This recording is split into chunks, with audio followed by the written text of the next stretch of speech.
untuk dimasukkan ke dalam penjara. Artinya apa? Diktator.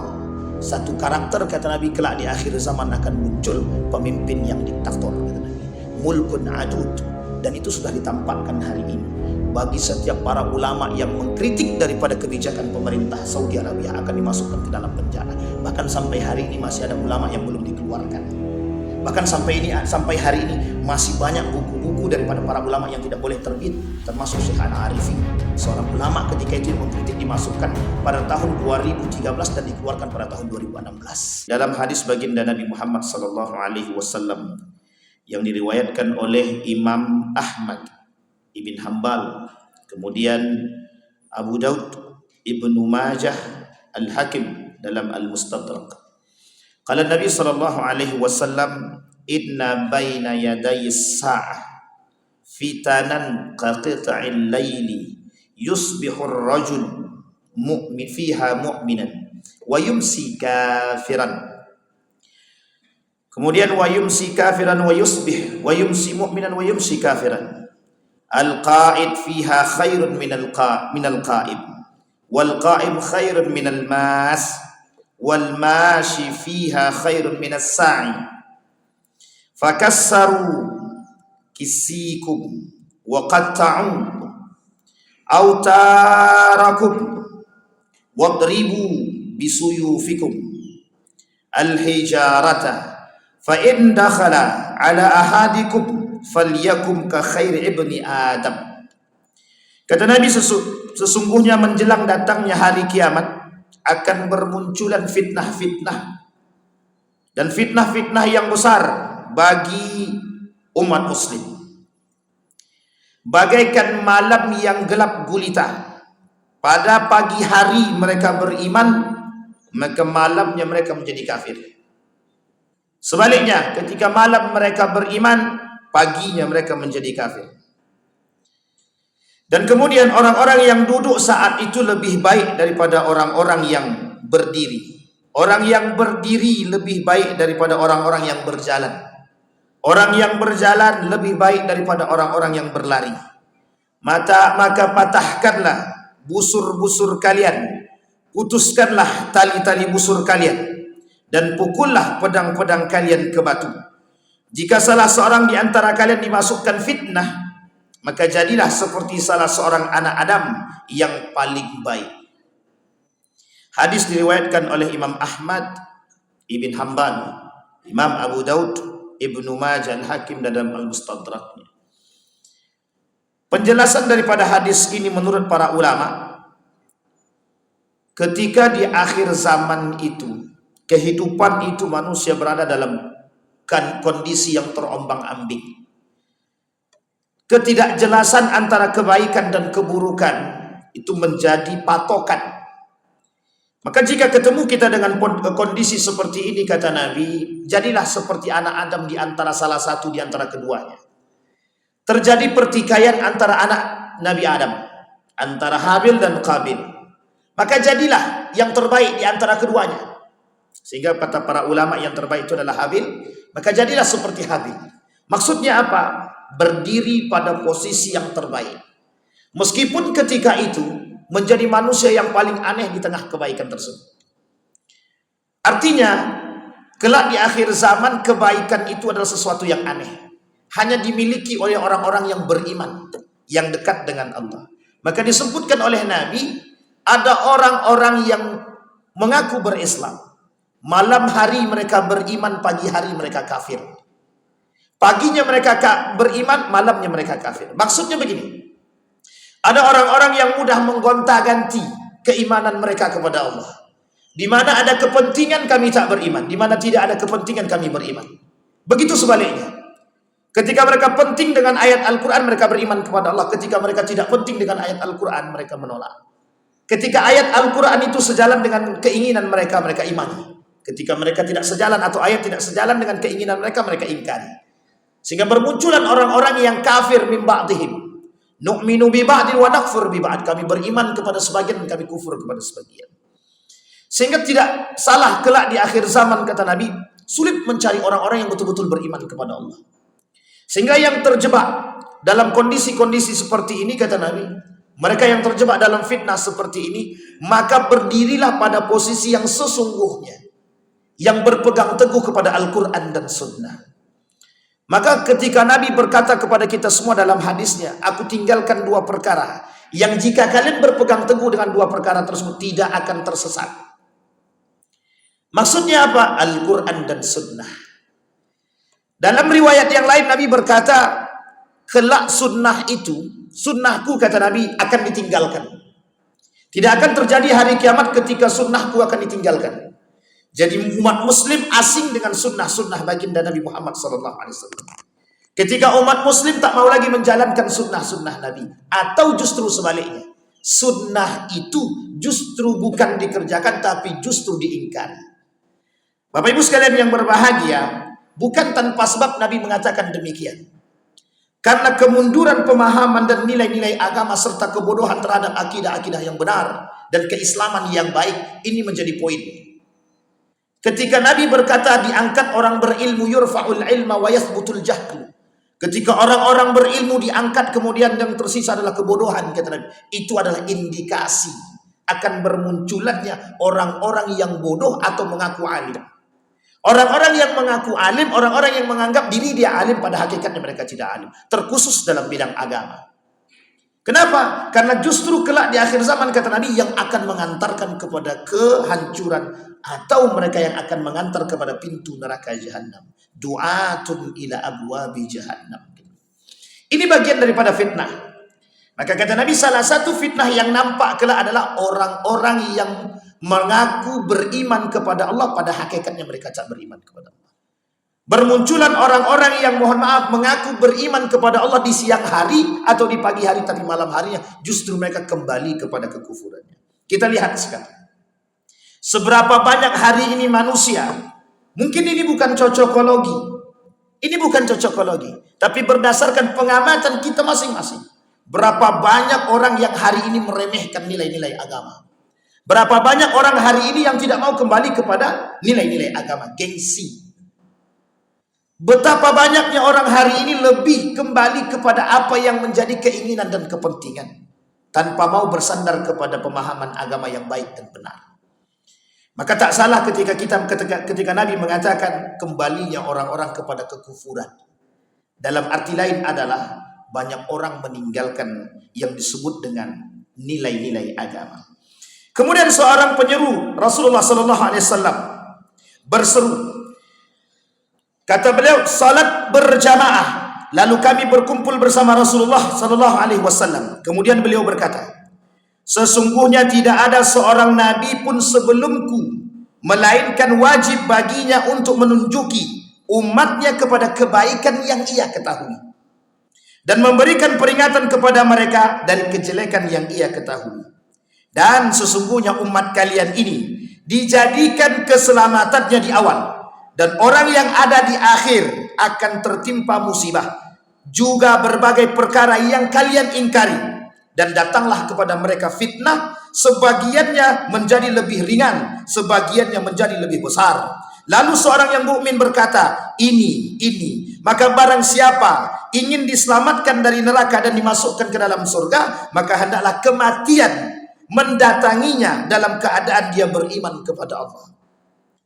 Hadis ini bukan tanpa sebab.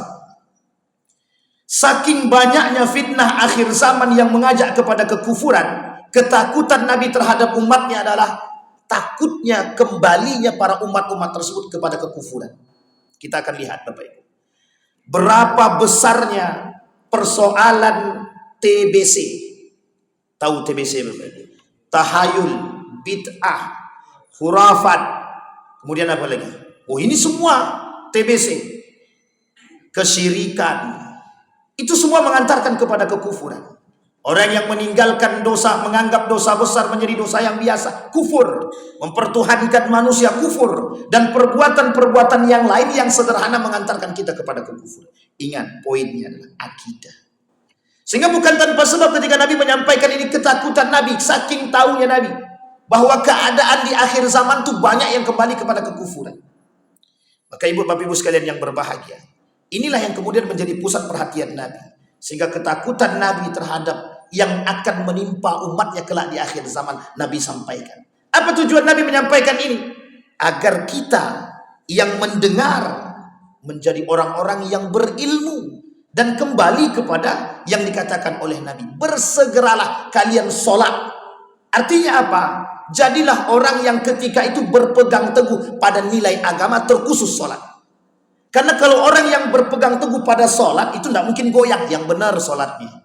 Kalau tidak benar sholatnya juga goyang. Kenapa begitu? Karena banyak yang sholat tapi mohon maaf melenceng juga. Ini poin penting bagi kita. Artinya apa? Memahami bentuk nilai hukum daripada sholat yang benar itu adalah kewajiban. Agar kita bisa bertahan dan berpegang teguh dan istiqamah daripada itu. Sampai-sampai Nabi berkatakan begini. Mohonlah perlindungan kepada Allah dari segala fitnah. Yang nampak darinya dan yang tersembunyi. Ta'awwadhu billahi minal fitani ma zahara minha wa ma batan. Maka mintalah kepada Allah, takutlah kepada Allah dan memohon kepada Allah agar Allah menjauhkan kita daripada fitnah-fitnah kelak yang terjadi di akhir zaman. Bapak Ibu sekalian yang berbahagia, kalau kita merujuk kepada pemahaman tentang fitnah-fitnah akhir zaman hari ini, Bapak Ibu, apa yang dikatakan Nabi mulai terbukti sedikit demi sedikit. Ini bukan cocokologi. Kenapa? Karena pengamatan keadaan. Kita ambil contoh misalkan ketika perzinahan, kita ambil contoh misalkan riba, kita ambil contoh dari perbuatan-perbuatan yang lain, bercampurnya laki-laki dan perempuan menjadi satu fitnah. Dan itu yang terjadi Bapak Ibu. Salah satu fitnah yang menjadi bukti hari ini, mohon maaf Bapak Ibu, ketika berantemnya, bertikainya saudara dengan saudara hanya karena tahta, jabatan, harta, wanita, dan apa yang mereka ingin miliki. Bayangkan Bapak Ibu sekalian yang berbahagia, ketika Nabi berkata kelak di akhir zaman harta itu menjadi rebutan, maka mereka tidak akan melihat apakah mereka itu saudaraku atau bukan saudaraku. Itu akan menjadi persoalan. Sama ketika Nabi berkata tentang masalah tahta, kekuasaan. Bayangkan kelak, kata Nabi, kekuasaan itu menjadi rebutan. Sehingga mohon maaf, mau dia adikku, mau dia abangku, mau dia kakakku, kekuasaan itu menjadi rebutan.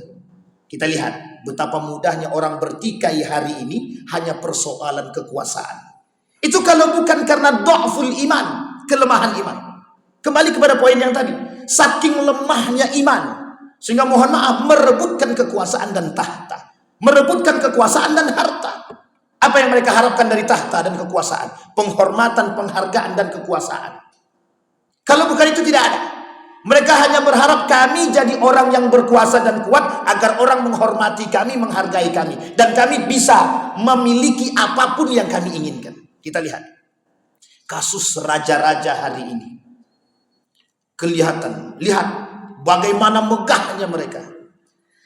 Raja Harun Ar-Rasyid atau Sultan Harun Ar-Rasyid diperingatkan oleh orang yang gila tentang kematian dan tidak dibawanya semua yang dia miliki, menangis. Raja hari ini ketika diperingatkan akan kematian, mereka berkata, kami lebih mengerti daripada Anda.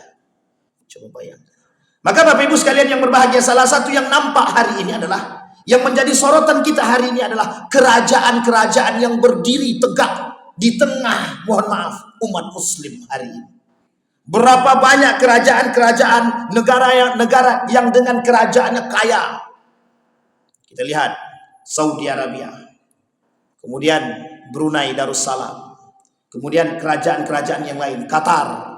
Semua memiliki kekayaan yang melimpah. Mohon maaf, tidak bisa kita berbicara di situ tentang rasis. Oh, yang kaya harus berbaur dengan yang miskin. Yang miskin harus berbaur dengan yang kaya. Tidak. Yang kaya akan mencolok akan kekayaannya. Yang miskin akan mencolok dengan kemiskinannya. Bayangkan ketika posisi di akhir zaman, kata Nabi, kekayaan menjadi salah satu harapan. Kekayaan menjadi satu harapan agar mereka dihormati. Kekuasaan akan diperebutkan agar mereka dihargai dan dihormati. Dan itu menjadi persoalan. Uniknya, Nabi berkata, akan terjadi pertikaian di antara mereka. Akan terjadi pertikaian. Perebutan kekuasaan. Runtuhnya Daulah Umayyah, Daulah Abbasiyah, Daulah Utsmaniyah. Bukan tanpa sebab. Bukan disebabkan oleh faktor eksternal seutuhnya, tapi juga disebabkan oleh faktor internal. Maka yang kita takutkan hari ini Bapak Ibu, Dari satu riwayat yang disampaikan oleh baginda Nabi Muhammad SAW. Apa kata Nabi?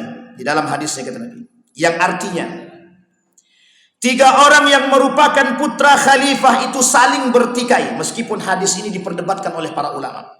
3 orang yang merupakan putra khalifah itu saling bertikai memperebutkan harta kekayaan dan kekuasaan. Harta itu tidak akan menjadi milik salah satu di antara ketiganya. Kemudian muncullah panji hitam dari arah timur. Mereka akan membunuh kalian dengan cara yang belum pernah dilakukan oleh umat manusia. Kemudian ia menyebutkan sesuatu yang akan tidak menghafalnya. Kemudian Nabi berkata, jika kalian melihatnya, maka berbaiatlah, walaupun dengan cara merangkak di atas salju. Ia adalah Khalifah Allah Al-Mahdi. Bapak Ibu sekalian yang berbahagia, oleh sebagian ulama mencoba melihat fenomena ini. Salah satu fenomena ini yang mereka lihat adalah pada kerajaan Saudi Arabia. Kenapa demikian? Karena di tengah arus liberalisme dan sekulerisme yang masuk kepada Saudi Arabia hari ini, itu sungguh sangat menakutkan. Ketika proyek-proyek yang dibangun oleh Muhammad bin Salman itu justru mengajak atau mengantar untuk jauh daripada Allah. Kita lihat, ketika perempuan diberikan kebebasan, ketika mohon maaf fitnah-fitnah yang terjadi di Saudi Arabia, mereka buat replika Ka'bah, berjoget, kemudian ada studio-studio, ada tempat perjudian dan lain sebagainya di Saudi Arabia. Bukan, ini kita tidak sedang menjelekkan Saudi Arabia, tapi kita sedang melihat fenomena yang terjadi di sana.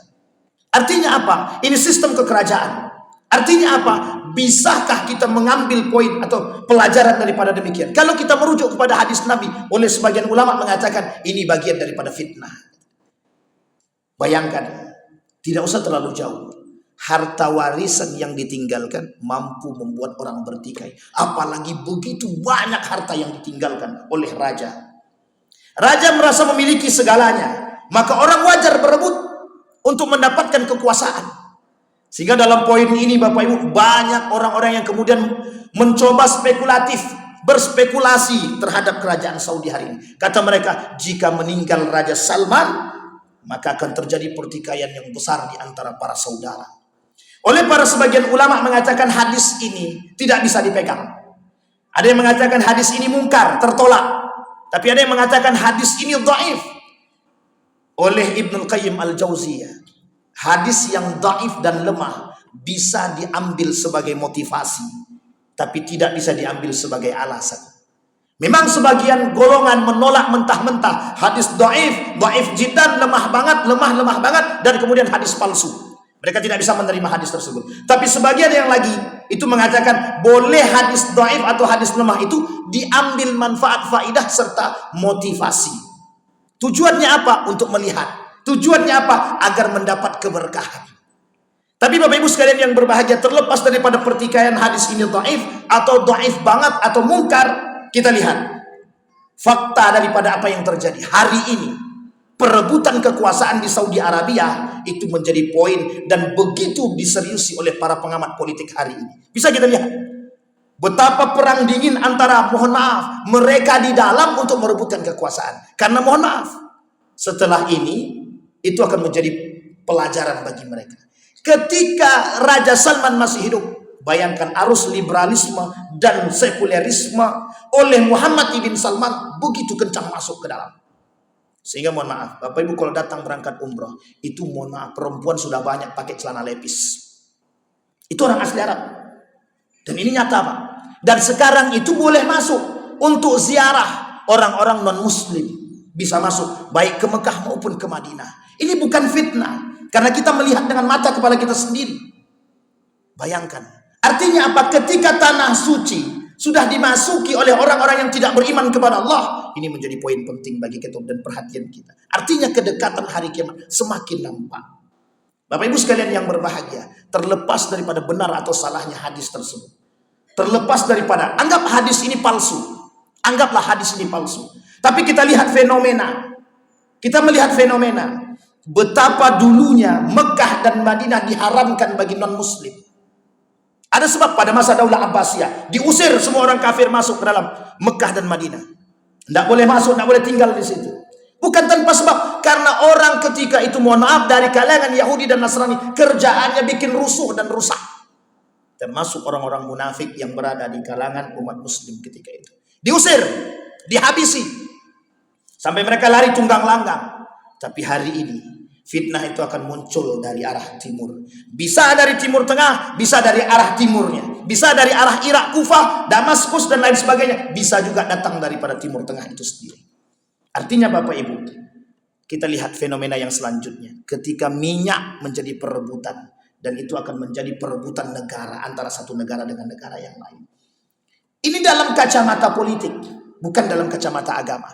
Dalam kacamata politik, perebutan minyak hari ini, itu semua negara yang memiliki minyak akan menjadi negara terkaya. Saudi dulu negara hanya tandus saja. Sekarang dengan ditemukannya minyak, menjadi negara kaya raya. Tapi apa yang diinginkan oleh Muhammad bin Salman hari ini? Mereka mengatakan minyak akan habis dan tidak akan dijadikan pegangan untuk selanjutnya. Salah satu caranya yang akan dia buat adalah membangun pariwisata sebagus mungkin dan seindah mungkin. Sehingga yang diinginkan oleh dia bagaimana menarik turis-turis untuk datang ke negara Arab Saudi. Dan kemudian yang ketiga yang diinginkan oleh beliau, mereka ingin merubah kacamata. Eropanya Timur Tengah adalah Saudi Arabia.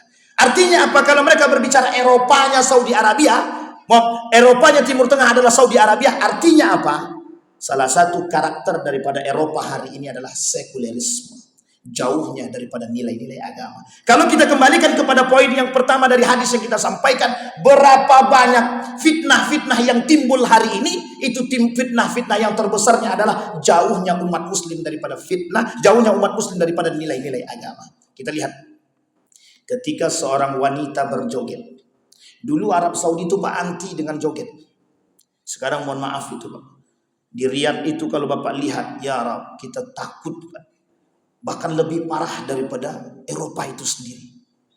Mereka berjoget, berdansa, perempuan tanpa kerudung, laki-laki dan lain sebagainya bercampur. Na'udzubillah tsumma na'udzubillah.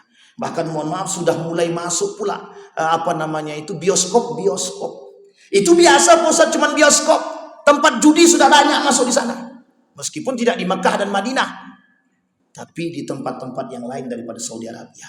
Dulu ada satu tempat di Al-Ula itu tidak boleh ditempuh. Hari ini dibuka sebagai wisata. Dulu salah satu tempat di Saudi Arabia itu di Al-Ula namanya. Itu ada peninggalan tempat yang bersejarah. Salah satunya itu tempat ada orang-orang yang terlaknat pada masa dahulu. Oleh Nabi tidak boleh berkunjung ke situ. Hari ini dibuka. Siapapun boleh berkunjung. Mau muslim, non-muslim silahkan. Padahal dulu disampaikan oleh Nabi tidak boleh berkunjung tempat terlaknat tersebut. Itu ada di Saudi Arabia. Jarak 400 km daripada kota Madinah. Namanya Al-Ula. Bapak Ibu sekalian yang berbahagia. Dengan semakin meluasnya arus liberalisme dan sekulerisme yang merubah pola pikir masyarakat, yang mengajak kita untuk mohon maaf sedikit demi sedikit menjauh daripada nilai-nilai agama. Artinya begini. Ketika perempuan menjaga dengan baik kehormatannya, ketika perempuan menjaga dengan baik auratnya, muncul kebijakan-kebijakan untuk memberikan keleluasan kepada perempuan untuk mendapatkan haknya seperti dengan laki-laki. Padahal tidak ada sedikit pun Islam bertujuan untuk mengkerdilkan perempuan. Tapi lihat yang dikembangkan oleh konsep feminisme.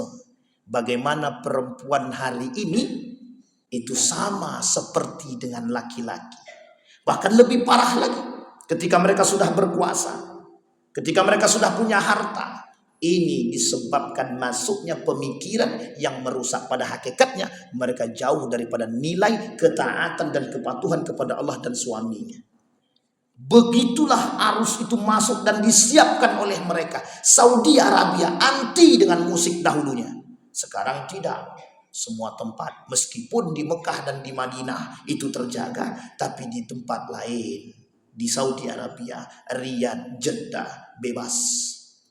Perempuan boleh tidak berkerudung. Itu haknya mereka. Itu terserah. Kata mereka itu haknya kan. Perempuan boleh nyetir mobil, boleh jualan, boleh ke pasar dan lain sebagainya. Silahkan.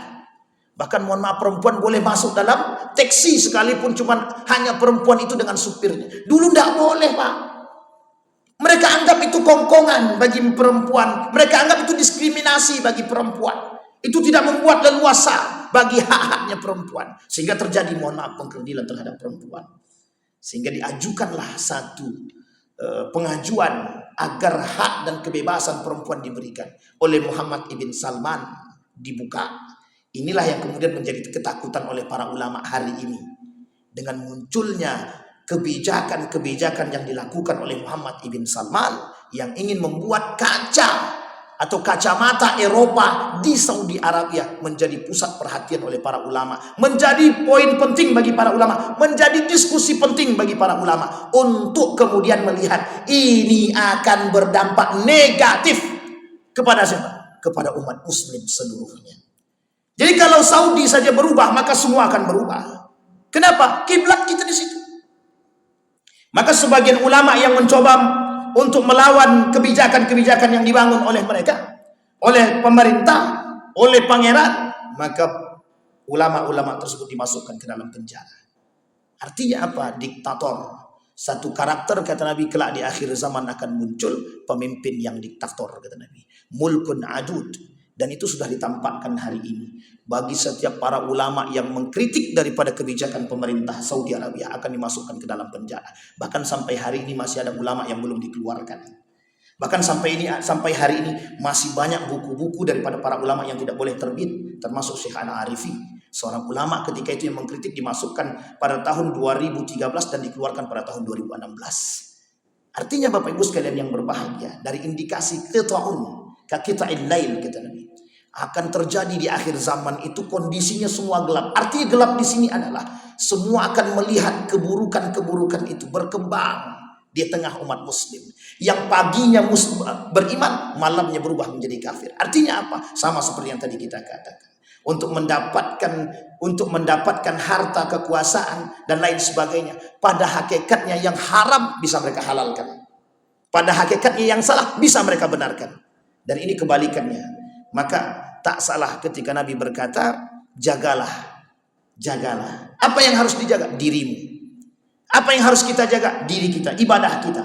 Berpegang teguhlah kepada nilai-nilai agama. Karena yang selamat, kata Nabi, yang berpegang teguh dengan nilai-nilai agama. Sekarang kita kembalikan kepada kondisi kita hari ini. Melihat di pada sekeliling kita, berapa banyak orang-orang yang mohon maaf. Berapa banyak di antara mereka yang perhatian dengan apa yang kita katakan hari ini. Berapa banyak di antara mereka yang perhatian dengan kondisi seperti ini. Hanya segelintir orang. Yang penting mereka dinabobokkan dengan mohon maaf harta, kekayaan, kekuasaan, jabatan, wanita dan lain sebagainya. Sehingga bisa menyebabkan mereka lalai daripada kewajiban mereka kepada Allah. Inilah yang ditakutkan oleh baginda Nabi Muhammad SAW di akhir zaman. Kata Nabi, di akhir zaman akan terjadi kondisi-kondisi seperti yang tidak diinginkan. Yang kita semua tidak menginginkan itu, tapi kondisi itu pasti terjadi. Mudah-mudahan bermanfaat, mudah-mudahan bisa menjadi perhatian bagi kita. Mudah-mudahan bisa memetik daripada kejadian-kejadian hari ini sebagai motivasi untuk kita semakin dekat dengan Allah dan kita terselamatkan daripada fitnah-fitnah tersebut. Yang dikatakan oleh Nabi dalam hadisnya, berpegang teguhlah, memohonlah kepada Allah agar terlepas daripada fitnah baik zahir maupun batin. Fa'tabiru ya ulil absar la'allakum tuflihun. Assalamualaikum warahmatullahi wabarakatuh.